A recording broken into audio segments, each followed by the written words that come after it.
क्योंकि अभी तक 4 चरण के चुनाव पूरा हो चुके हैं। इंडिया गठबंधन मजबूत स्थिति में है। हिंदुस्तान की जनता ने मोदी जी की विदाई तय कर दी है।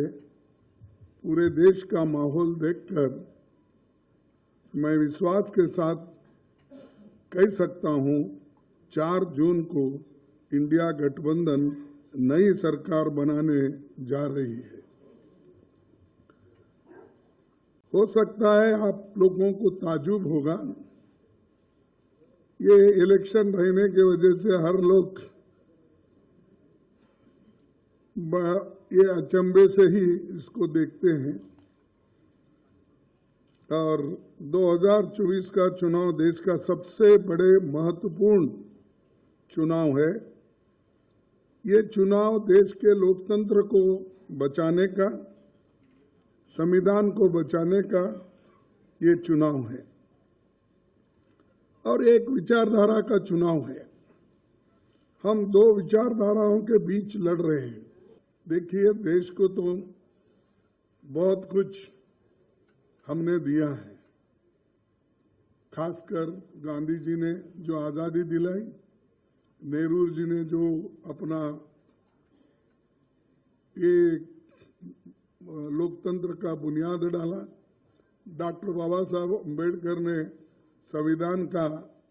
संविधान लिखा और इसको पूरा गांधी जी, नेहरू जी और सब जो कॉन्स्टिट्यूंट असेंबली के मेंबर थे वो पूरे सपोर्ट करें और वो समानता के लिए, एक होकर चलने के लिए और सेक्युलर बेसिस चलने के लिए उन्होंने पूरी कोशिश की और वो संविधान अब चल रहा है। इसको बदलने की कोशिश ये लोग कर रहे हैं और हम ये नहीं कहते कि हमारे पास कोई कहने के लिए सबूत नहीं है। ये तो पहली बार हमारे आरएसएस के नेता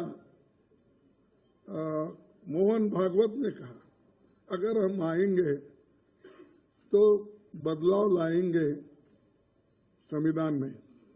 और दूसरा कहा, हमारे कर्नाटक में हमको 2/3 मेजॉरिटी इसलिए होना है कि हम संविधान को बदलना चाहते हैं। और उत्तर प्रदेश से तो बीजेपी की ओर से इतने आते हैं कि संविधान बदलने की बात इतने बोलते हैं, तो मुझे ताज्जुब होता है और मोदी जी चुप बैठते हैं। अगर आपके पास, भाई क्योंकि हिम्मत की बात बहुत करते हैं आप, 56 इंच छाती तो है ही आपका, ये सब करते हैं, तो उनको डराते क्यों नहीं, पार्टी से निकालते क्यों नहीं?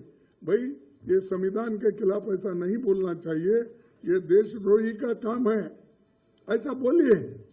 अगर कोई गलत स्टेटमेंट देता है उसके ऊपर इतना आप कूद पड़ते हो, लेकिन ये तो देश को बचाने का और संविधान को बचाने का, लोकतंत्र को बचाने का सब्जेक्ट है, विषय है। इस पे आप क्यों नहीं ये करते?